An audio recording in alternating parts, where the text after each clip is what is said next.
राम मेरे। चलिए, तो क्या है पंडित जी, काव्य भेद निरूपण दिख रहा है अभी स्क्रीन में? स्क्रीन बात क्लियर है? जी सर, मीट कर लो, है ना? चलिए, काव्य भेद निरूपण पढ़ना है ना, काव्य के भेद इत्यादि हमें पढ़ने हैं। कौन से किस परिच्छेद में बताया गया? ये चतुर्थ परिच्छेद में। ठीक है, क्या कह रहे हैं? काव्यम ध्वनि गुणीभूतम व्यंग्यम चेति विधामतम। काव्य कितने प्रकार का बताया उन्होंने? काव्यम चेति विधामतम, दो प्रकार का है ना। कौन से दो प्रकार है? बोले ध्वनि ही गुणीभूत व्यंग्यम चेति, ध्वनि काव्य और गुणीभूत व्यंग्य काव्य। भाई कह रहे काव्य के दो भेद है। दो भेद है, कौन से ध्वनि काव्य और गुणीभूत व्यंग्य काव्य। ठीक है ना। आगे क्या कह रहे हैं? ध्वनि काव्य के विषय में थोड़ा सा बतला रहे, क्या कह रहे हैं? जिसमें वाच्य अतिशयिनी व्यंग्ये ध्वनि ही तत्काव्यम उत्तमम। अर्थात जिस काव्य में किसकी अपेक्षा पंडित जी?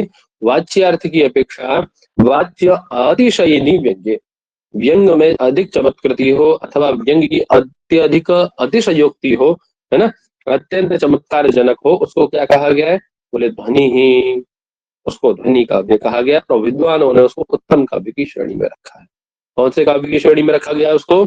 उत्तम काव्य की श्रेणी, उत्तम काव्य की। ठीक है, बात समझ में आ गई? कहा भी है, बोले वाच्यात अधिक चमत्कारिणी व्यंग्यार्थे ध्वन्यते अस्मिन्निति व्युत्पत्त्या ध्वनि नामोत्तम काव्यम। वह ध्वनि नाम का उत्तम काव्य है। समझ में? जहां पर क्या बोले? वाच्यात अधिक चमत्कारिणी व्यंग्यार्थ है ना। जहां वाच्यार्थ की अपेक्षा जहां पर किसकी अधिक चमत्कृति होती है पंडित जी? व्यंग्यार्थ की अधिक अधिक अधिक चमत्कृति होती है। व्यंग्यार्थ जहां पर अत्यंत चमत्कारी होता है, अधिक चमत्कारी होता है, उसको क्या कहा जाता है? ध्वनि नाम उत्तमम काव्यम, ध्वनि नाम का वह उत्तम काव्य कहलाता है। ठीक है ना जी। समझ आ गई? अब ध्वनि के भेद के विषय में चर्चा की जा रही है पंडित जी। क्या कह रहे हैं? तो एक कारिका है, कारिका इन्होंने यहाँ दी नहीं है आपको। कारिका है भेदौ ध्वने है अपि दौ उदीरितौ। क्या है? भेदौ ध्वनि। म्यूट कर लो बेटा, बोलो मत। तुम बोलोगे तो मेरी आवाज गड़बड़ हो जाएगी, तुम कहोगे आवाज आपकी हो रही है। ध्वनि अपि,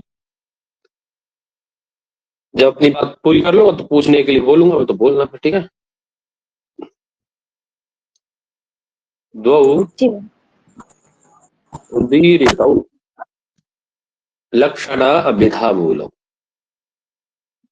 लक्षण अभिधा मूलौ, ठीक है। भेद ध्वने है अपि दो भेदौ उदीरितौ। ध्वनि के भी कितने भेद बताए? दो प्रकार के हो गए आपके काव्य, दो प्रकार का, ध्वनि काव्य और गुणीभूत काव्य। उसमें भी फिर ध्वनि के दो भेद, बोले ध्वनि है अपि दो भेदौ उदीरितौ, है ना। कौन से? लक्षणामूलौ अभिधामूलौ, लक्षणामूलक और अभिधामूलक। ठीक है, इसी को क्या कहा जाता है? तो आगे बताते अगली कारिका में वो बोले अविवक्षित वाच्य अन्य विवक्षितान्य परवाच्यश्च। अर्थात अविवक्षित वाच्य और विवक्षितान्य परवाच्य। ठीक है, ऊपर जो क्रम बताए उनके लक्षणामूलक अभिधामूलक, तो उसमें अविवक्षित वाच्य पहला, अर्थात लक्षणामूलक अविवक्षित वाच्य होता है ना। और विवक्षितान्य परवाच्य किसे कहा जाता है? बोले अभिधामूलौ विवक्षितान्य परवाच्य। ठीक है, बात समझ में आ गई? तो ध्वनि के दो भेद, अविवक्षित वाच्य और विवक्षित वाच्य, विवक्षितान्य परवाच्य। इसको किस नाम से जाना जाता है? लक्षणामूलक और अभिधामूलक के नाम से। बात क्लियर सबको? जी महोदय। चल आगे वही कह रहे, ध्वनि के मुख्यतया कितने भेद बताए इन्होंने? मुख्यतया कितने भेद है उसके? 18 भेद। मुख्य 18 भेद है। कौन से तो बता रहे हैं? कह रहे अविवक्षित वाच्य लक्षणामूलक ध्वनि, ठीक है, और विवक्षितान्य पर वाच्य अभिधामूलक ध्वनि, है ना, अभिधामूलक ध्वनि। तो अविवक्षित वाच्य के दो भेद उन्होंने किया, अर्थांतर संक्रमित और अत्यंत तिरस्कृत। ठीक है, अर्थांतर संक्रमित और अत्यंत तिरस्कृत। जब आगे पढ़ेंगे हम, आगे बता रहे हैं वो अविवक्षित वाच्य, देखिए लक्षण मूलक ध्वनि कह रहे अर्थांतर संक्रमिते वाच्ये अत्यंतम तिरस्कृत, तो अभी बताए ना, अर्थांतरम संक्रमिते वाच्ये, जहां वाच्य आपका अर्थांतर से संक्रमित हो जाता हो। देखिए दो शब्द आपको सुनाई देंगे यहाँ पे, वाच्य और वाचक, ठीक है। तो वाचक वाचक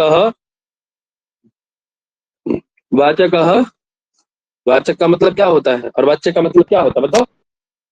वाच्यार्थ अर्थ होता है और वाचक शब्द होता है। हाँ, वाच्य अर्थ, ठीक है, और वाचक शब्द, समझ में बात?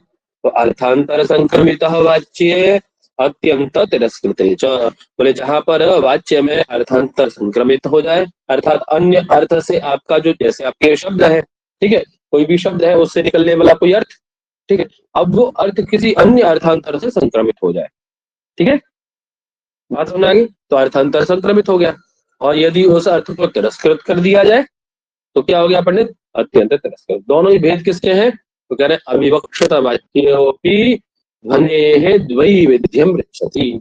ये अविवक्षित वाच्य नाम की जो ध्वनि है, ये भी आपके ध्वनि के द्वैविध्य अर्थात दो भेदों को मानती है, चाहती है अथवा धारण करती है। बात समझ में आ गई? ठीक है, तो बताए उन्होंने दोनों भेद कौन से अर्थांतर संक्रमित और अत्यंत तिरस्कृत, एकदम दिमाग में आपके रहना चाहिए। ठीक है, अर्थांतर संक्रमित का मतलब क्या है? वही कह रहे हैं अविवक्षित वाच्य ध्वनि के दो भेद, अर्थांतर संक्रमित और अत्यंत तिरस्कृत। अर्थांतर संक्रमित का मतलब क्या है? तो मुख्यार्थस्य अर्थांतरे संक्रमणम, अर्थात मुख्य अर्थ के लिए मुख्य अर्थ पर क्या हो जाना? अन्य अर्थ का संक्रमित हो जाना, मुख्य अर्थ का अन्य अर्थ से संक्रमित हो जाना, यही क्या है? अर्थांतर संक्रमित। ठीक है, संक्रमित होने की बात है खाली, न तो तिरोभाव, उसमें तिरोभाव हो जाना अर्थात उसी में मिल जाना, ये नहीं है। अभी तो संक्रमित हो रहा है उससे, बस खाली संक्रमित होने में और उसमें मिल जाने में अंतर है ना पंडित जी दोनों में। क्यों नहीं? जब बैक्टीरिया जो हम हमारे आकर के हमसे वो स्पर्श करते हैं, हमारे अंदर चल जाते हैं, है?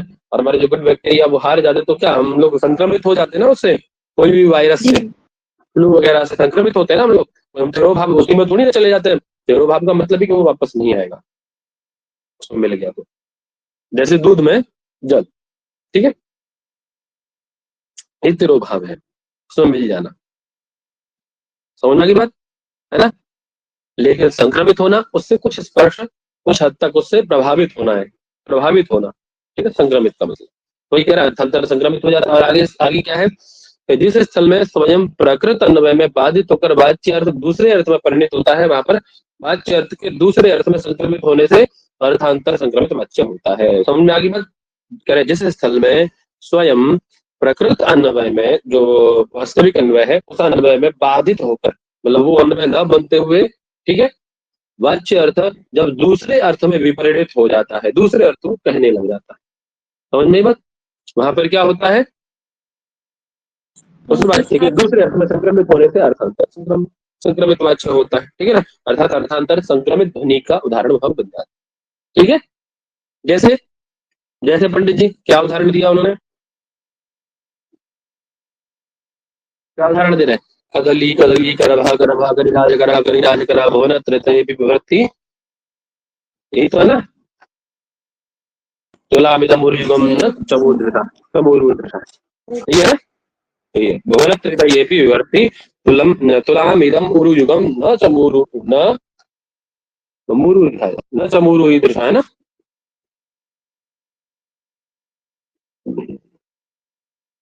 ईदृशा, तो अब बताइए, अब यहाँ क्या किया जा रहा है? देखिए दो दो शब्द दिखाई दे रहा है आपको, कदली कदली करभा करिराज करा, अर्थात कदली कदली ही है, करभ करभ ही है, करिराज करह इत्युक्ते करिराज कर ही है।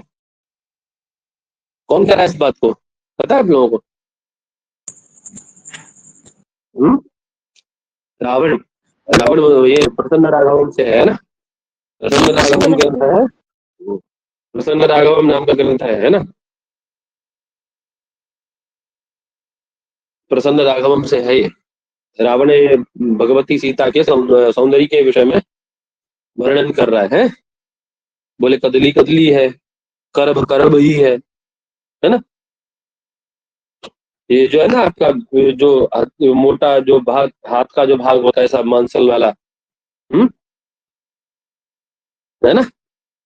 अब बोले करिराज करा, करिराज मतलब ये गजराज, जो गजराज की जो कर यानी सूर, वो वही है। वो भी तो ऐसी मोटी होती है ना, ऐसी थुलथुल टाइप की है। जी सर। हाँ, बोले भुवन त्रयेपि, इन तीनों त्रिथयेपि, इन तीनों भुवनों में तुलाम इदम उरुयुगम, उरुयुगम मतलब दोनों जो जंघाएं हैं इनकी कोई भी तुलाम इदम न ईदृशा, मतलब तीनों भुवनों में इसकी कोई तुलना नहीं है। समझे, है ना। चमूरऊ, चमूरु शब्द है। चमूरु बोलते हैं उसको, क्या बोलते हैं, ये जो होता है ना चमड़े को। मृग, हाँ नहीं, मृग को, वो कस्तूरी मृग जो होता है ना, उसको बोले उसके जो जिसकी दृष्टि है उसके जैसे दृष्टि वाली, नेत्र वाली है ना, अर्थात मृग नयनी ये कह सकते हैं ना, मृग नयनी। चमूरु दृशा मतलब उस मृग के सदृश दृष्टि वाली।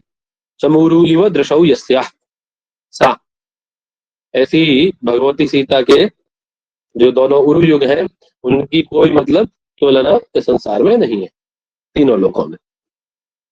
ठीक है।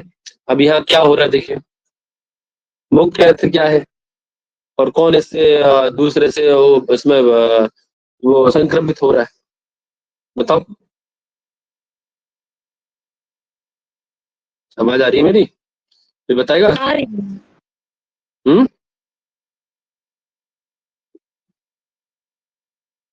जी।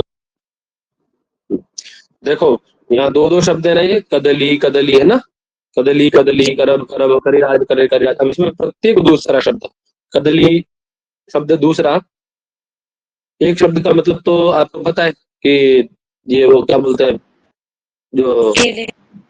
हाँ उसके लिए कहा गया है।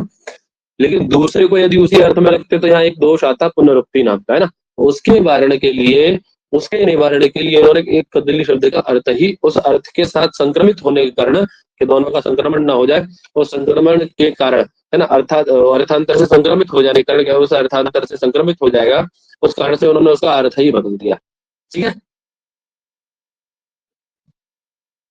समझ में आई बात। और ये जी।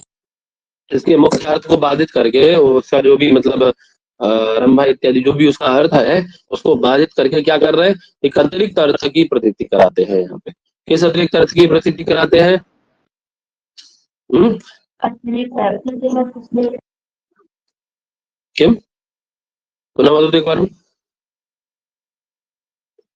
तो हम मूल ग्रंथ पढ़ोगे तो हम ग्रंथ कर लेते हैं, द्वितीय द्वितीय कैदल्य आदि शब्द, जो द्वितीय कदली आदि शब्द है, ये शब्द पुनरुक्ति या पुनरुक्ति के भय से ग्रंथकार क्या कर रहा है, सामान्य कदल्य आदि रूपे मुख्य अर्थ है बाधिता, जो उसका कदली आदि मुख्य अर्थ है जो आप बता रहे थे भी, वो उस मुख्य अर्थ को बाधित करके है, बोले जाड्याति गुण विशिष्ट कदल्यादि रूपम अर्थम बोधयति, उससे उसके मुख्य अर्थ को बाधित करके उससे जड़ता आदि अतिरिक्त अर्थ को क्या करते हैं, अतिरिक्त अर्थ को लक्षणा के द्वारा उसमें बोध कराते हैं। बात समझ में आ गई। तो यहाँ कौन सा व्यंग्य है, जाड्या अतिशय व्यंग्य है। कौन सा व्यंग्य पंडित जी, जाड्याति अतिशय व्यंग्य। जाड्या अतिशय व्यंग्य है, ठीक है ना। ठीक है जी।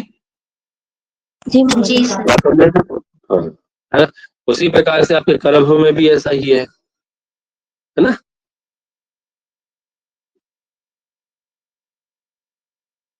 ठीक है।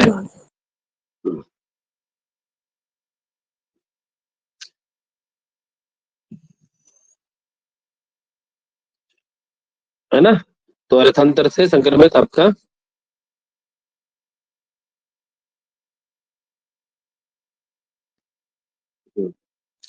आगे क्या है, अत्यंत तिरस्कृत की बात आती है। अत्यंत तिरस्कृत के विषय में क्या कह रहे हैं, निश्वास इव, निश्वासांध इव आदर्श चंद्रमान प्रकाशते, किसके जैसे पंडित जी, निश्वासांध इव। आवाज आ रही मेरी। आ रही हमारे। हम्म। तो क्या कह रहे हैं, निश्वासांदैव आदर्श चंद्रमा न प्रकाशते। बोले चंद्रमा कैसा प्रकाशित नहीं हो रहा है, किस प्रकार से लग रहा है, चंद्रमा कैसा प्रतीत हो रहा है, बोलिए। आदर्श इव, आदर्श इव कैसे, किसके जैसे, आदर्श इव चंद्रमा न प्रकाशते, निश्वासांध चंद्रमा आदर्श इव न प्रकाशते। जैसे एक धुंधला कोई मिरर होता है ना, चंद्र शीशा, समझ आ रही बात जी। है ना। तो जब उस पर थोड़ा भाव भाव जम जाए तो उस पर आपको चेहरा देख पाते हैं क्या, वो दिखलाई पड़ता है क्या उसमें कुछ, या वो हम लोग क्या कहते हैं, शीशा एकदम अंधा हो गया, शीशा एकदम कैसा हो गया, एकदम अंधा हो गया। शीशा अंधा हो सकता है क्या, अंधे शब्द का अर्थ क्या है यहाँ पे बताओ। हम्म हम्म क्यों जी, अंधे शब्द का मतलब क्या है यहाँ पे, बताओ।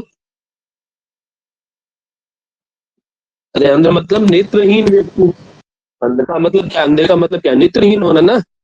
तो अपने मुख्य अर्थ को छोड़ करके वह क्या कर रहा है, स्वार्थस्य अत्यंतम तिरस्कृतत्वात् जह स्वार्थ, अपने अर्थ को, जो मुख्य अर्थ है उसका, अंध शब्द का, अंध शब्द का मतलब क्या है, तो जी बोलो, अंध शब्द का मतलब क्या, नेत्रहीन ना जी। है। तो नेत्रहीन दर्पण हो सकता है क्या, या चंद्रमा नेत्रहीन ऐसा हो सकता है क्या, नहीं। दर्पण नेत्रहीन हो सकता है। वो कहना ये चाह रहा है कि मतलब ऐसा इतना घना कोहरा है कि इतना, या बादल हो रखे हैं, ऐसा कुछ हो रखा है कि जैसे निश्वासांध आदर्श इव चंद्रमा न प्रकाशते, जैसे एक हवा के कारण अर्थात भाप इत्यादि के कारण चंद्रमा दर्पण जैसे अंधा हो जाता है, उस अंधे दर्पण के जैसे चंद्रमा प्रकाशित नहीं हो रहा है।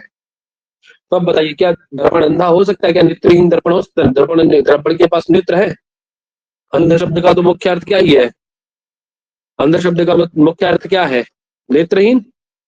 और यहाँ क्या कहा उन्होंने, अत्यंत तिरस्कृत कब होता है, बोले स्वार्थ अत्यंतम तिरस्कृत स्वार्थ, अपने अर्थ का क्या कर दे, स्वार्थ का क्या कर दे, अत्यंत तिरस्कृत, अपने अर्थ का तिरस्कार कर दे, अत्यंत तिरस्कृत कर दे अपने अर्थ को, समझे बात।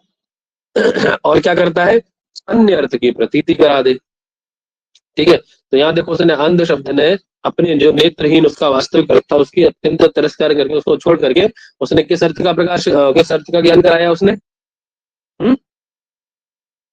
बोलो, किस अर्थ का क्या ज्ञान कराया उसने यहाँ पे अंध शब्द ने, किस व्यंग्य अर्थ का, आवाज आ रही है, अप्रकाश रूप है ना। अर्थात जैसे उसमें दिखलाई नहीं पड़ता है, वैसे यहाँ भी दिखलाई नहीं पड़ता, वो चंद्रमा दिख ही नहीं रहा है ना, न प्रकाशते, तो यह अप्रकाश अर्थ में व्यंग्य हो रहा है उसका, समझ में बात। जैसे नेत्रहीन अपने मुख्य अर्थ को छोड़ करके स्वार्थस्य अत्यंतम तिरस्कृत, अत्यंत तिरस्कृत हो जाने से अपने अर्थ को त्याग करके जहत स्वार्थ, जब तो कह रहे हो जहत स्वार्थ, अर्थात अपने मुख्य अर्थ को त्याग करके अन्य अर्थ का बोध करा रहा है, ठीक है। तो अत्यंत तिरस्कृत का उदाहरण क्या है, निश्वासान दैव आदर्श चंद्रमा प्रकाशते। बात ध्यान रखिएगा, इसमें किसमें व्यंजना की गई, आपने किसमें व्यंग्यार्थ की प्रतीति हो रही है आपको, बोलो किसमें हो रही है,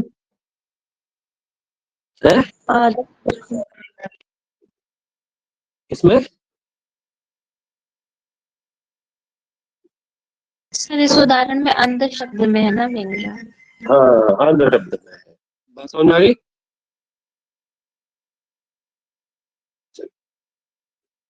तो सबको क्लियर होगी, अत्यंत तिरस्कृत होने से। आगे चलिए, अब आगे बात विवक्षित अन्य परवाच्य की, अर्थात अभिधामूला की। ये भी क्या देखा था आपने, अविवक्षित वाच्य यानी लक्षणमूला, अर्थांतर संक्रमित और अत्यंत तिरस्कृत, दो भेद थे उसके।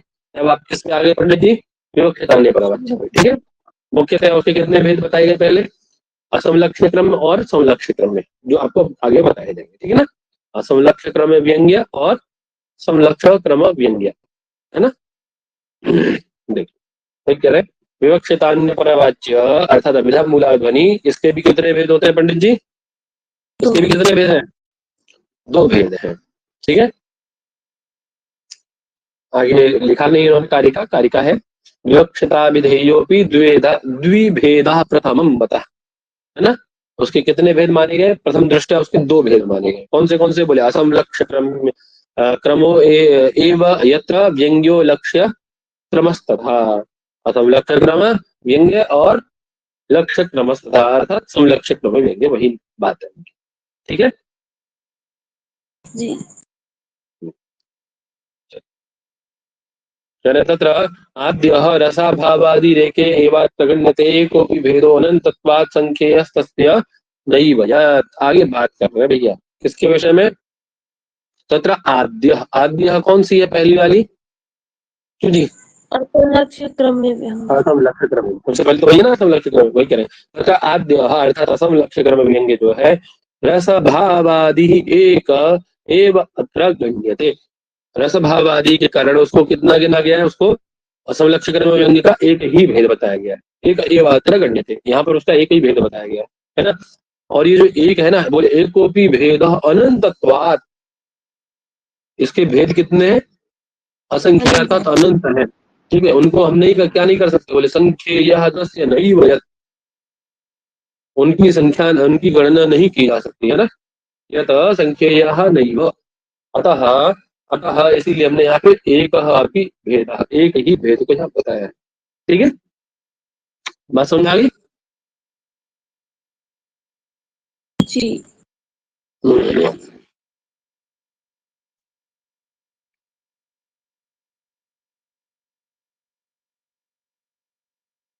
वही कह रहे, उक्तः स्वरूपः भावादि असमलक्ष्य क्रम व्यंग्यस्य अत्र व्यंग्य प्रतीतेः विभावादि प्रतीति कारणत्वात् क्रमो अवश्यमस्ति, किंतु उत्पलपत्र शत व्यति भेदवत् लाघवात् न समलक्षते। अच्छा देखिए, अब भेद तो अनंत है ना, तो बोले चलो ठीक है, आपने भेद नहीं बताया, उसका स्वरूप तो बता ही दिया।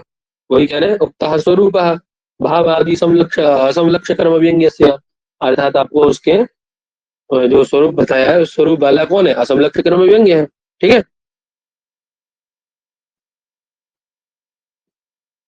आवाज आ रही है मेरी? कोई दिक्कत हो रही है किसी को? सही बोल रहे। कोई दिक्कत हो रही है किसी को जुड़ने में क्या?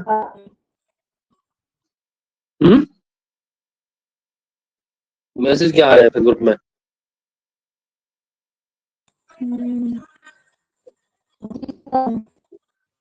आवाज कट रही है आपकी, मेरी भी कट रही है क्या बात? नहीं तो सही आ रही भैया जी, आपकी आवाज कट रही है बीच बीच। मेरी कट रही है?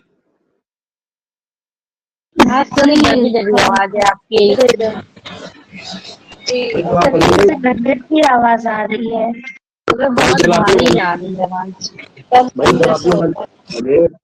आप लोग अपने आप को अनम्यूट कर लेते हो, अब बताओ, देखो अब नहीं कट रही होगी ना, आ रही होगी बीच में से कोई भी आवाज अभी भी आ रही है, अभी भी आ रही है।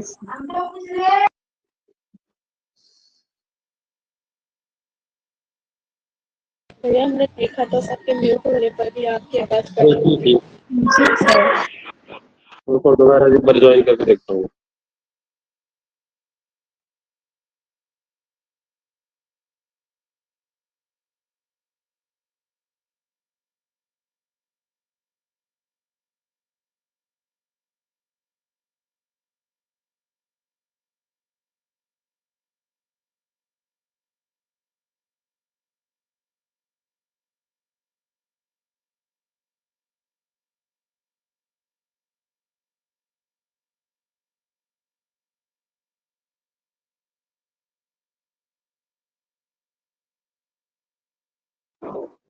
भाई अभी आ रही है?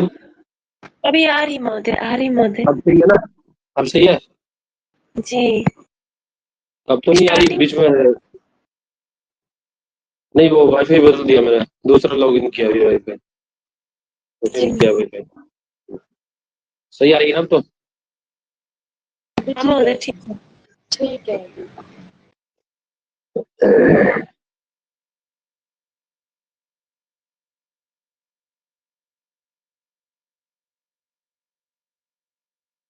तो क्या कह रहे हैं उन्होंने, क्या बात कही? बोले उक्ता स्वरूप, बोले इसके स्वरूप, ये जो पूर्व स्वरूप है जिसका जो बताया, जिसके विषय में आपको है ना, किंतु इसमें कह रहे भावादि समलक्षक क्रम व्यंग्य से किसका स्वरूप है? भावादि समलक्षक क्रम व्यंग्य से भावादि समलक्षक क्रम व्यंग्य का है। ठीक है, अत्र कह रहे व्यंग्य व्यंग्य प्रतीते विभावादि प्रतीति कारणत्व क्रम अवश्यम अस्ति। यहाँ व्यंग्य की प्रतीति के कारण, है ना, विभावादि की प्रतीति के कारण क्रम तो है इनका, जो समलक्ष्य क्रम है उसी के विषय में चर्चा चल रही है, उसका क्रम तो है। लेकिन एक बात बताइए, कमल के 100 पत्ते रखे जाए, 100 पत्ते रखकर किसी को भी स्क्रीन दिख रहा है? किसी को नहीं शो हो रही है।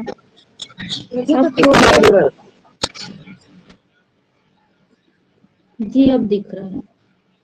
क्या करते वीडियो जो भाई सबको ये दिक्कत सबको तब बोला करो ना, फसल के लिए मत टोक दिया करो बीच में। चलो तो कह रहे यदि 100 उत्पल पत्र कह रहे हैं, उत्पल पत्र मतलब कमल के पत्ते 100 पत्ते रख करके उसमें सुई से छेदन किया जाए तो आपको क्या पता पड़ेगा कि किसमें किस क्रम से छेदन हुआ, है ना। तो वही कह रहे हैं, किंतु उत्पल पत्र शतम व्यति भेदवत लाघवत न समलक्षते। भेद तो है, क्रम तो है इनका, लेकिन इसके क्रम के विषय में हमें समझ में नहीं आता है, पता ही नहीं पड़ता। ठीक है, मतलब इतना पूर्वापरी उसमें पता ही नहीं पड़ता है। जैसे उसमें पत्र में जब छेदन करेंगे सूची से, अब वो पता ही नहीं पड़ेगा किसमें पहले हुआ किसमें बाद में छेदन हुआ है, तो वही है। अब असमलक्ष्य क्रम के आपके जो उदाहरण है वो है, क्या बोलते हैं, भेद है, उनको उनके विषय में चर्चा कर रहे हैं। बात समझ में आ गई? ठीक है सबको?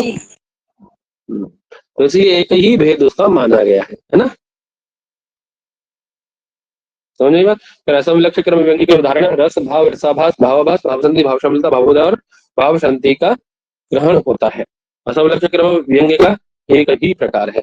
आगे वो लिखते भी हैं, आप जब उसको ग्रंथ को पढ़ेंगे, मूल ग्रंथ में जब आप पढ़ेंगे, तो कह रहे रसादिषु एकस्यापि च भेदस्य अनंतत्वात् संख्यातुम् अशक्यत्वात् असमलक्ष्य क्रम व्यंग्यस्य ध्वनेः नाम काव्यम एक भेद एवं उक्तम। काव्य में इसका एक ही भेद बताया गया, तो उनको परिगणित नहीं किया जा सकता। उस एक के ही एकस्य एवं श्रृंगारस्य एकः अपि संभोग रूपो भेदः परस्पर आलिंगन अधरपान चुम्बन आदि भेदात् प्रत्येकं च विभावादि वैचित्र्यात् संख्यातुम् अशक्यः।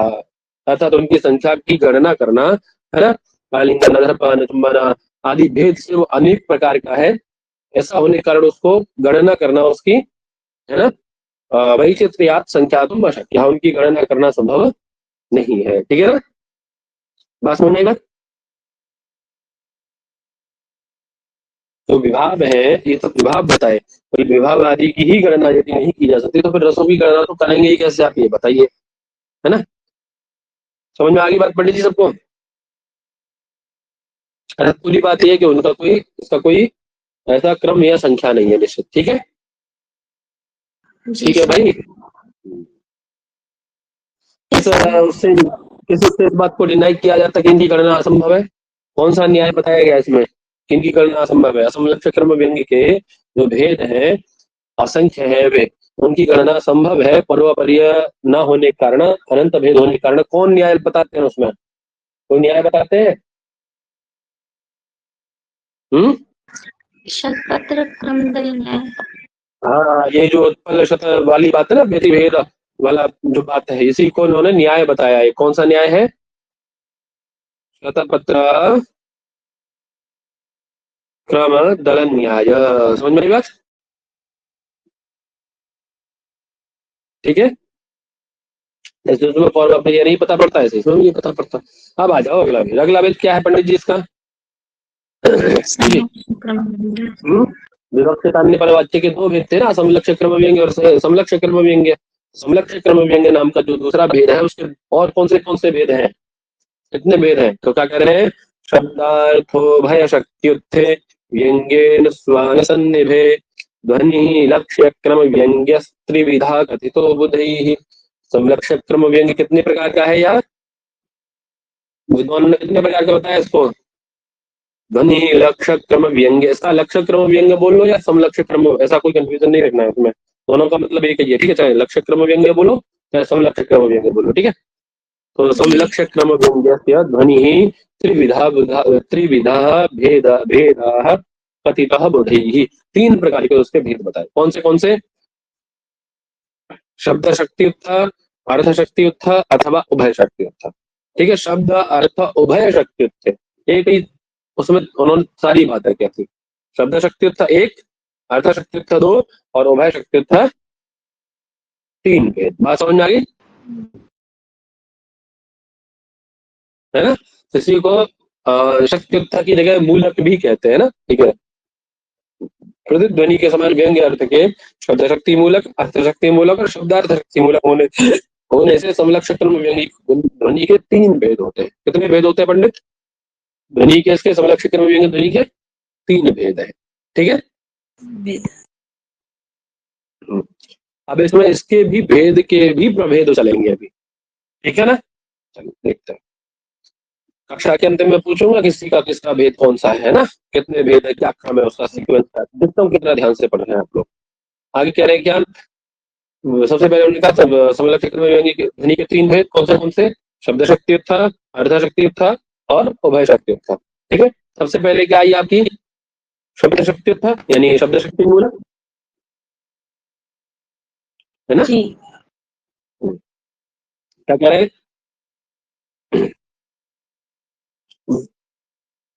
कारिका लिखते हैं उसके विषय में, दिखे नहीं कारिका, है ना।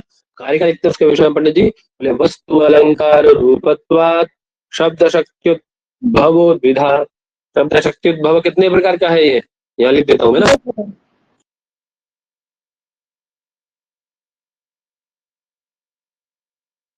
वस्तु अलंकार रूपत्वात् है ना, रूपत्वात्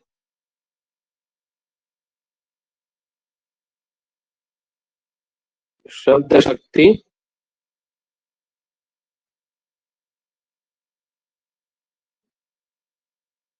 द्युद्भवो अतिधा द्विधा, ठीक है ना। शब्द शक्ति उद्भव कितने प्रकार का होता है? 2 प्रकार का। कौन से भेद से? बोले वस्तु और अलंकार रूपत्वात्, वस्तु स्वरूप और अलंकार स्वरूप, ठीक है।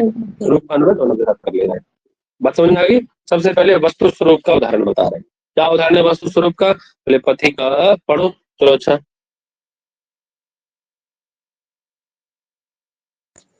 पथिकः नात्र स्तर अस्ति मना सही से पढ़ो।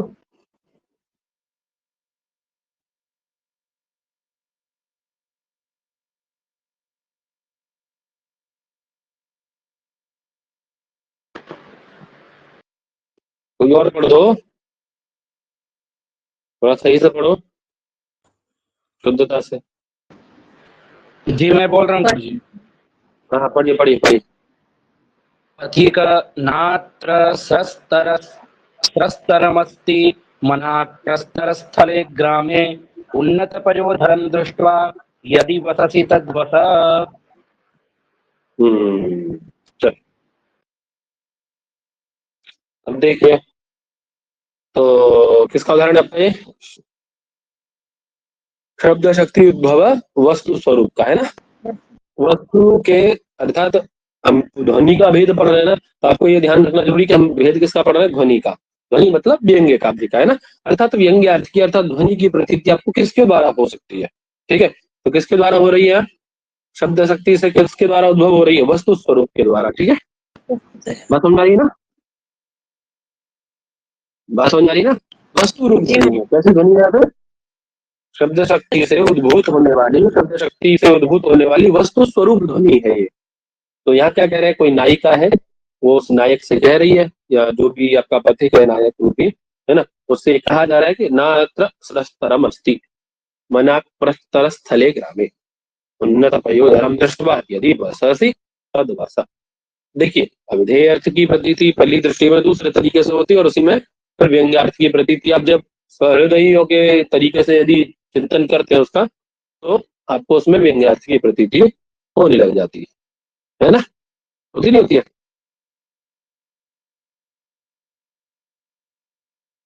जी तो क्या कह रहे हैं, सोचने लग जाते हो क्या इधर तक? चलिए, तो क्या कह रहे हैं, देखिए प्रत्येक शब्द के दो अर्थ है यहाँ पे, है ना। कह रहे न अत्र सरस्तरम अस्ति, सरस्तर इत्युक्ते, सरस्तर इत्युक्ते वदिष्यति कोऽपि? हैं? सरस्तर मतलब वस्त्र होता है क्या गुरुजी? हैं? वस्त्र होता है क्या संभवतः?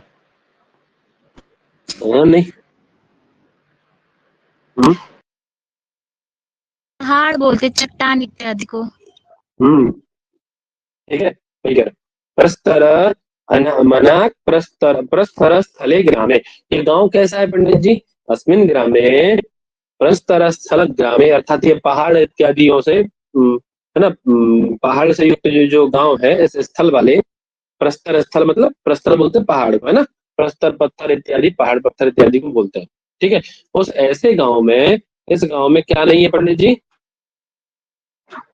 क्या नहीं है? बोले सरस्तरमपि नास्ति अत्र। सरस्तरम इत्युक्ते कोई बिछाने का या बिस्तर या कुछ भी, कोई भी उपयोगी कोई भी ऐसा सामान सामग्री नहीं है ना। लेटने सोने के लिए जो भी आपको आराम करने के लिए जो भी चीज चाहिए, कोई आसन तक इस गांव में नहीं, क्योंकि सब तो कुछ पत्थर ही पत्थर है ना। तो आपको एक मतलब ऐसा इनका भी नहीं मिलेगा जिससे आप कुछ आसन बना करके आप बैठ सके, या लेटने के लिए कोई आसन या रहने के लिए कोई ऐसा घर बनाया जाए, क्योंकि सब पत्थर का ही है ना। प्रस्तर स्थल है ना ये गाँव, तो इसीलिए इसमें सरस्तर भी नहीं है। सरस्तर मतलब कोई ऐसा बिस्तर बिछाना कुछ नहीं है, समझिए बात, है ना। एक ये अर्थ हो गया। ठीक है, यदि तुम क्या देख करके केवल, क्या देख करके केवल बोले उन्नत पयोधरम दृष्टवा, यदि ऊंचे ऊंचे ये मेघ, पयोधर किसको बोला जाता है? मेघों को। इनको देख करके यदि आप रुकना चाहते हो, उस गांव में आपको ये आनंदित लग रहा है, ठीक है, रुकिए आप। यदि वैसे तो इच्छति वैसा कोई दिक्कत नहीं है। ये तो आपका अभिधेय अर्थ हो गया। अब इस अभिधेय अर्थ से आप कैसे इसमें ध्वनि काव्य की वस्तु के द्वारा, प्रत्येक वस्तु आप वस्तु रूप से आप इसमें किसकी शब्द शक्ति की सहायता से किसका उद्भव होगा? आपको ध्वनि का अनुभव होगा। कैसे होगा देख, वो कह रही है, यही से उठाते हैं, यस्मिन ग्राम, इस ग्राम में प्रस्तर स्थले नात्र शस्त्रम अस्ति है। प्रस्तर अर्थात, प्रस्तर शब्द का मतलब क्या है दूसरे अर्थ में? दूसरे अर्थ में प्रस्तर मतलब ये गांव कैसा है? प्रस्तर बोलते हैं ये जो आपका क्या बोलते हैं तो काम शास्त्र, है ना। उससे ये गांव कैसा है? अनभिज्य है, समझे। वो शास्त्र का ज्ञान यहाँ पे नहीं है ना। तो ऐसे इस गांव में, ठीक है, आवाज आ रही मेरी? जी महोदय। तो ऐसे इस गांव में सरस्तरम है ना, नात्र सरस्तरम अस्ति, अर्थात ऐसा कोई शास्त्र का जानकार, ऐसे शास्त्र का सरस्तर शास्त्र इत्यादि का जानकार, रति इत्यादि शास्त्र का जानकार यहाँ कोई भी व्यक्ति नहीं है ना। यदि आप उन्नत पयोधरा, पयोधरा शब्द का अर्थ दूसरा समझ ही रहे इत्यादि, है ना, उनको देख करके यदि वैसे तो इच्छति चेत वैसा, है ना। यदि आप उन्नत ये सब इनका उपभोग करने में समर्थ हैं, यदि ऐसा उनको देख करके आप वहां रहना चाहते हैं, है ना, तो आप रहिए, क्योंकि और कोई तो इस विषय में जानकार है नहीं। यदि आप इस विषय के जानकार हैं तो आप रह सकते हैं। बात समझ आ गई? ठीक है,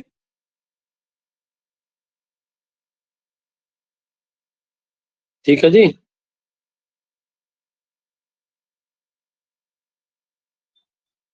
आवाज आ रही मेरी?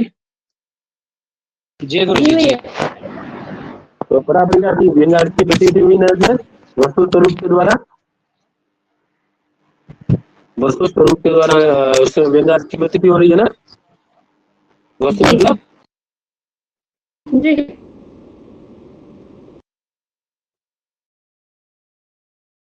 वस्तु के द्वारा अलग आपको उसकी प्रतीति हो रही है कि नहीं, बताइए मुझे बस, वही है ना। चलिए आगे क्या कह रहे हैं जी। ये तो आपका वस्तु स्वरूप हो गया, अब अलंकार स्वरूप, अर्थात इसमें केवल वस्तु वस्तु है, अलंकार नाम की कोई चीज नहीं है ना।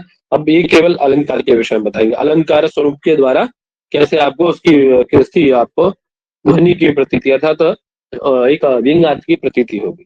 तो वही इनके इनके द्वारा कृत है ये दुर्गा अलंकृत विग्रहो मनसजम सम्मीलयम तेजसा प्रोद्राज चलो गृहीत गरिमा विश्वकृते भोगिभिः नक्षत्रे शकृते क्षणो गिरगुरौ गाढं रुचिं धारयन् गामाक्तं विभूतिभूषित तनु रजत्युमावल्लभ। ये आप श्लोक पढ़ चुके हैं ना इसके इस श्लोक को? जी ये पढ़ पढ़े नहीं पढ़े? दो प्रकार का अर्थ है गुरु जी। दो प्रकार के अर्थ है रहते, एक भगवान शिव पर के और एक राजा है ना, उनका भानुदेव नाम के ना, उनका वर्णन है इसमें, है ना, दोनों का वर्णन। दोनों की पत्नी मतलब इधर भगवती उमा है और उमा उनकी पत्नी, उनकी रानी का भी नाम उमा है। ठीक है, तो याद देखिए अलंकार के द्वारा, किसके द्वारा पंडित जी? अलंकार, है ना, अलंकार के द्वारा किसकी प्रतीति हो रही है? व्यंग्यार्थ की प्रतीति हो रही है। वास्तविक अर्थ क्या है इसका? अरे कौन अलंकार है इसमें भाई? भगवान शिव से तुलना की जा रही है ना उनकी, भानुदेव नाम के राजा की। जैसे महादेव है वैसे वो अपने सर पे जैसे नक्षत्रेश अर्थात उस चंद्रमा को धारण करते हैं, वैसे ये नक्षत्रेश क्षण जैसे भगवान शिव के चंद्रमा और सूर्य के नेत्र है? जो गृह गुरु में गाढ़ा ऋषि धारण, उसी प्रकार से ये भी ऐसे ही है? ये भी ऐसे ही है नहीं? तो कौन अलंकार है यहाँ देखो, तुलना की जा रही है उनकी, उपमा है ना, उपमा साधन में बताया जा रहा है ना दोनों में। उपमा अलंकार के द्वारा यहाँ देखिए आपको किसकी प्रतीति हो रही है? अलंकार स्वरूप के द्वारा किसकी प्रतीति हो रही है? ध्वनि की प्रतीति हो रही है, नहीं हो रही है? ध्वनि की प्रतीति नहीं हो रही है? उपमा अलंकार से, उपमा अलंकार स्वरूप देंगे। अब आगे दूसरे भेद पे है ना, तो शब्द शक्ति उत्थान के दो भेद थे आपने किए थे, शब्द वस्तु स्वरूप और अलंकार स्वरूप। अब आगे अर्थ शक्ति उद्भव पे है ना, अर्थ शक्ति उत्थान। ठीक है, अर्थ शक्ति उद्भव यही थे ना दो बात, क्यों जी? अरे संरक्षक कर्म व्यंगी के कितने तीन भेद किए थे ना, शब्द शक्ति मूलक, अर्थ शक्ति मूलक और शब्द अर्थ शक्ति मूलक। शब्द शक्ति मूलक के कितने भेद? शब्द शक्ति उद्भव के दो, वस्तु स्वरूप और अलंकार स्वरूप। उसके बाद अर्थ शक्ति उद्भव पे आगे इसके कितने प्रकार है पंडित? 12 प्रकार है। कितने प्रकार है इसके? अरे बोलो महाराज। 12 प्रकार, 12 प्रकार है ना। अब इसका पूरे प्रकार देखने तो पूरे ग्रंथ में जाना पड़ेगा वहां पे, या तो उन्होंने सामान्य कारिका बता दी आपको। ठीक है पंडित जी, है ना।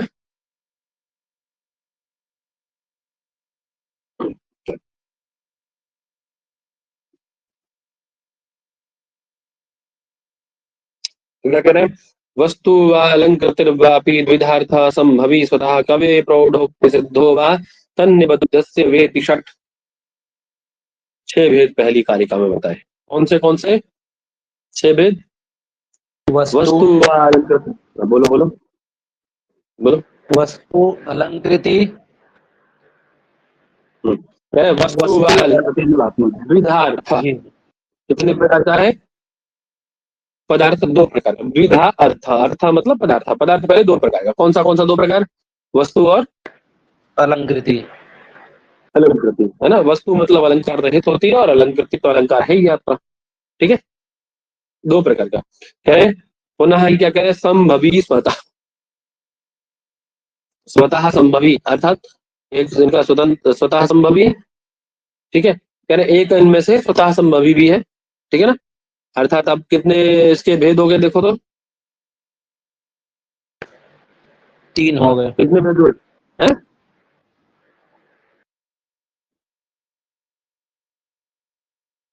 कितने भेद हो गए? 3 हुए गुरुजी। 3 भेद हो गए।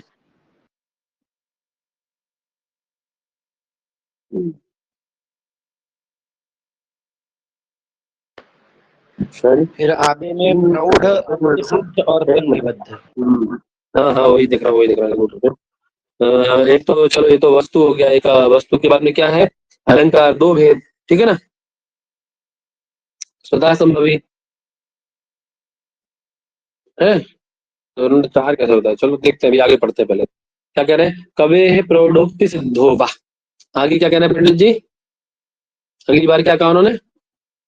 कवि प्रौढ़ोक्ति सिद्धा, कवि की जो प्रौढ़ोक्ति है वो सिद्ध भेद से, और दूसरा क्या है उसके बाद, तन्निबद्धस्य वा।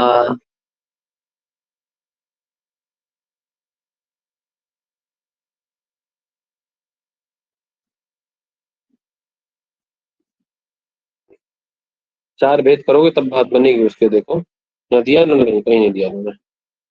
एक मिनट, वेट करते हैं आपको। संभवी एक होगा और स्वतः एक होगा गुरुजी, तब होगा। एक मिनट हो जाओ बस। संभवी एक कैसे कर लोगे लग यार, हो जाओ।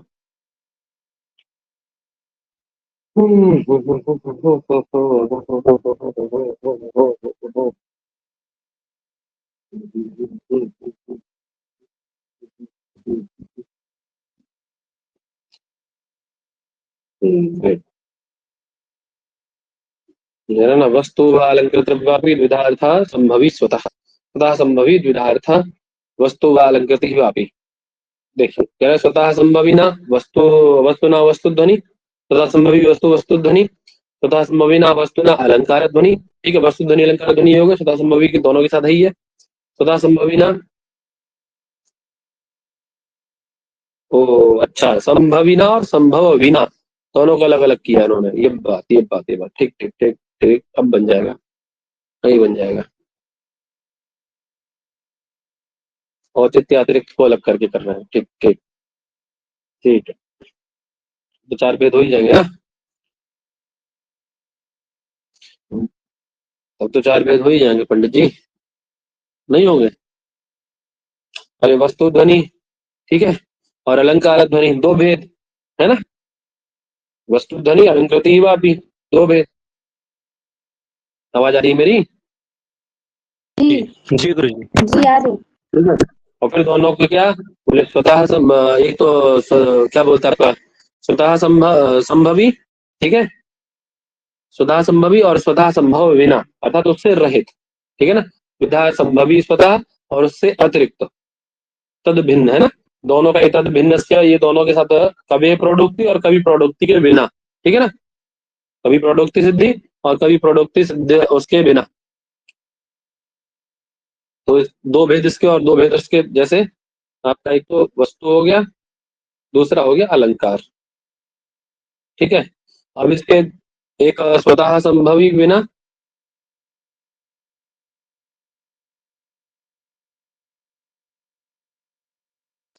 संभवी संभव बिना, सॉरी, संभव बिना, और दूसरा भेद है इसका, दोनों का अंतर है, ठीक है ना। स्वतः संभवीना, स्वतः संभवी, ठीक है, और संभव बिना भी है ना, एक तो स्वतः संभव और एक संभव बिना, अलग हो गए दोनों। अब दो और करो इसके फिर, कौन से, एक कवि प्रोडोक्ति सिद्धि,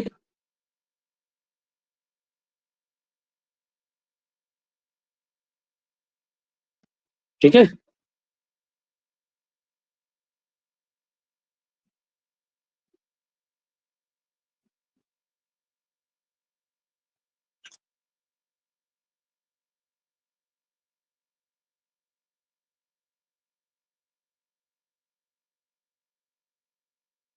कवि प्रोडोक्ति सिद्ध,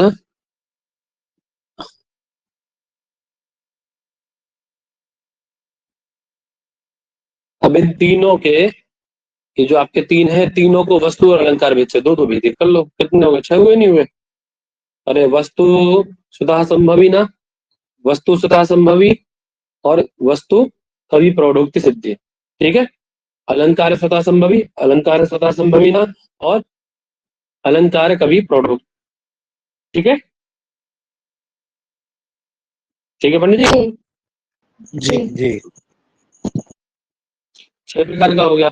वही छह प्रकार की कह रहे हैं, षड्भीतैः व्यञ्जमानस्तु वस्तु अलंकार रूप का अर्थ शक्ति भो व्यंगो याति द्वादश भेदाम। अब ये छह भेद बताए आपको, उसी में व्यंग्य के भेद से, है ना, अलंकार रूप भेद से, उन छह के दो भेद और कर दीजिए, तो छह दूनी कितने हो गए, 12 हो जाएंगे, ठीक है पंडित जी।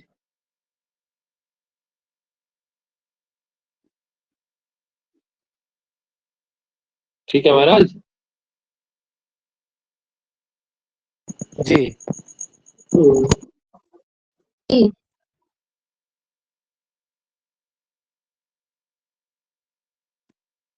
चलिए 12 भेद हो गए इसके क्लियर। उसमें 12 भेद में आपसे खाली संख्या पूछे तो बात अलग है, बाकी आप श्लोक याद किए रहेंगे तो पर्याप्त रहेगा, और ना ही ने। तो इतना याद रखिए कि अर्थशक्ति द्वय कितने प्रकार का है। ठीक है, अर्थशक्ति द्वयो व्यंग्य, जो अर्थशक्ति द्वय व्यंग्य है वो कितने प्रकार का है, 12 प्रकार का है। ठीक है,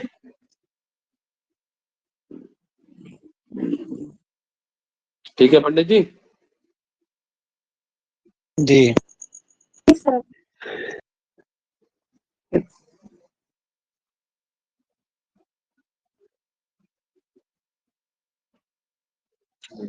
आगे वो शब्दार्थ शक्ति उद्भव या उभय शक्ति उद्भव के विषय में चर्चा करते हैं।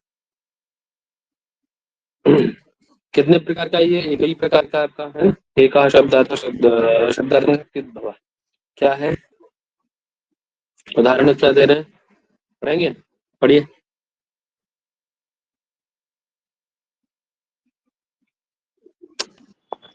कौन सा वाला पढ़ना है सर, दृष्टि में प्रतिवेशिनी वाला? ये उभय शक्ति उद्भव का। जी। हिममुक्त चंद्र रुचिरः सपद्मको मदयन् द्विजा जनितमीनकेतनः अभवत् प्रसादित सुरो महोत्सवः प्रमदा जनस्य सचिराय माधवः। अक्षर ठीक से नहीं दिख रहा है गुरुजी। ब्लर दिख रहा है पीडीएफ अभी अब ठीक है, अब आ गया। जी जी अब ठीक है। हेम मुक्त चंद्र रुचिरः सपद्मको, ये देखिए कहाँ से, और फेमस काव्य है आपका महाकाव्य शिशुपाल वधम ना, वहीं से भगवान कृष्ण। और जो मीन कीर्तन कौन है, मीन कीर्तना किसका पर्याय है, मीन कीर्तना कामदेव। कामदेव, है ना। हाँ। तो और किसके विषय में यहाँ चर्चा की जा रही, तो दो लोगों के विषय में चर्चा की जा रही है, एक तो भगवान कृष्ण और दूसरा वसंत है? चलिए देखते हैं क्या कह रहे हैं। भगवान कृष्ण का तो अभिधेय अर्थ है, और यहाँ पे जो वसंत का अर्थ निकाला जाएगा ना वो भी अंगार्थ होगा। दोनों की मतलब एकदम क्लियर दे दूं आपको, जिससे आप अर्थ क्लियर कर पाएंगे, है ना। तो क्या कह रहे हैं, पहले विधेय अर्थ को देख लेते हैं। हिम मुक्त चंद्र रुचिरा सपद्मको मद विजय मदयन द्विजान जनित मीन केतन। तो तिरछा रखा रहता तो दिखने में दिक्कत होती है, नहीं रख पाए, रखेंगे तो लिखते बनेगा नहीं। हिम मुक्त चंद्र रुचिरा, हिम मुक्त मतलब, हिम मुक्त चंद्र रुचिरा मतलब, हिम यानी क्या, बर्फ से रहित। अरे हिम से रहित। हिम मतलब जो आपके सर्दियों में देखा होगा ना आपने, चंद्रमा उसके कारण, कोहरे के कारण उसके कारण ढक जाता है ना, दिखलाई नहीं पड़ता है। तो उससे तुषारापात से मुक्त जो चंद्र है, चंद्र की रुचि यानी स्वरूप, ठीक है। जितना सुंदर वो लगता है ना उसमें, शरतकालीन चंद्रमा जितना सुंदर लगता है उसके सदृश सुंदर, ठीक है। आगे क्या कह रहे हैं, सपद्म का, सपद्म का अर्थात पद्मा, पद्म कौन है, भगवती लक्ष्मी। लक्ष्मी। हाँ। और भगवान कृष्ण के साथ लक्ष्मी स्वरूप कौन है, भगवती लक्ष्मी, वही है ना, उनसे युक्त, ठीक है। आगे क्या कह रहे हैं, मदयन द्विजान जनित मीन केतन, समझ में आ रहा है ना। जी क्या कह रहे हैं आगे, द्विजान अर्थात द्विजान मदयन, द्विजों को अर्थात ब्राह्मणों को आनंदित कर देने वाले, मदोन्मत्त कर देने वाले, हर्षित कर देने वाले, ठीक है। कौन है ऐसे जो द्विजों को प्रसन्न कर देते, ब्राह्मणों को प्रसन्न कर देते, कौन है ऐसे, भगवान कृष्ण, है ना। करते हुए मतलब वो है ना, मदयन द्विजान, द्विजान मदयन, द्विजों को आनंदित करते हुए। मीन केतना, मीन केतना कौन, देखिए दो पर्याय है, मीन केतना एक काम का पर्याय है, और काम इनके पुत्र के रूप में भी तो आए थे ना भगवान कृष्ण के, द्युम्न। हैं? हाँ, तो उस प्रद्युम्न को, हाँ हाँ, उनको उत्पन्न करने वाले, उस प्रद्युम्न को उत्पन्न करने वाले कौन है? भगवान कृष्ण। जनिता, उनको उत्पन्न करने वाले है कि नहीं? जनित मीन के तन्हा कौन हुए? अरे जनित मीन के तन्हा कौन हुए? भगवान कृष्ण हुए ना। मीन के तन्हा यानी प्रद्युम्न को उत्पन्न करने वाले कौन है? भगवान कृष्ण, जिनके द्वारा उत्पन्न हुआ है। ठीक है, आगे क्या करें? आगे क्या करें? बोले अभवत प्रसाद प्रसाद प्रसादित सुर महोत्सव प्रमदाजनस्य सचिदाय माधव। सीधा रख लेते हैं, अब ठीक रहेगा।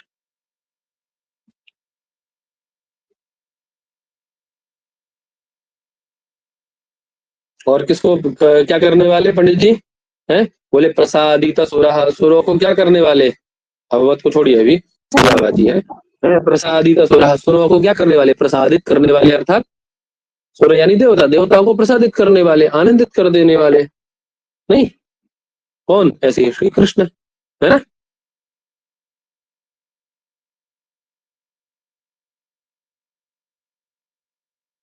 ऐसे कौन है? भगवान कृष्ण।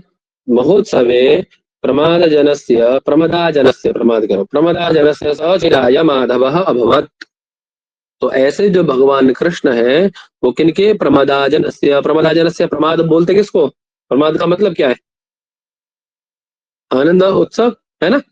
और प्रमादी जो आनंद करने वाले, जो आनंद लेने वाले है ना, रमणीय लोग हैं। उन रमणीय लोगों के चिराय अनेक काल तक, है ना, महोत्सव अभवत, महोत्सव हुए, है ना। अरे भगवान कृष्ण जब उनके पास रहे होंगे तो उन्होंने इतना महोत्सव किया होगा, उनके महोत्सव के कारण बन गए। मैं देखिए प्रमदा जनस्य अर्थात जो रमणीय लोग हैं, जो आनंद करने वाले लोग हैं, उनके जो माधव हैं, माधव कौन हुए? कौन हुए? श्री कृष्ण। चिराय महोत्सव अभवत। उनका अनंत काल तक चलने वाला, है ना, अनंत काल तक चलने वाला, चिर काल तक चलने वाला महोत्सव हुए। ठीक है, उत्सव स्वरूप बन गए। ये तो भगवान कृष्ण का हो गया। अब माधव का खाली कृष्णार्थ तो है नहीं, माधव का अर्थ और भी क्या है पंडित जी? वसंत भी तो है ना। नहीं बोला जाता वसंत को माधव? जी वसंत ऋतु का माधव है। अब वो वसंत ऋतु कैसा है? तो अब देखिए दूसरा पक्ष आप व्यंग्यात्मक वसंत के विषय में सुनिए। ठीक है, तो वही है, हेम मुक्त चंद्र रुचिरा, अर्थात हिम से मुक्त जो चंद्रमा है, जो शरतकालीन चंद्रमा है ना, उसके सदृश सुंदर, है ना, उससे सुंदर, उससे सुशोभित यह वसंत ऋतु है ना। और कैसा होता है? बोले सपद्म का, इसमें भी तो पद्म होते हैं ना, कमल खिलते हैं इसमें भी, तो सपद्म का अर्थात पद्म कमलों से युक्त है। यहाँ क्या था? बोले द्विजान मदयन, द्विजों को भगवान कृष्ण के कारण द्विज जो थे वो खुश हो रहे थे, आनंदित हो रहे थे। बोले द्वारिका के धीश आ गया तो मतलब बढ़िया यज्ञ हवन होंगे और आनंद आएगा, बढ़िया है, यज्ञ होम होंगे इतने, तो उनको देख करके वो आनंदित हो रहे थे। यहाँ क्या है?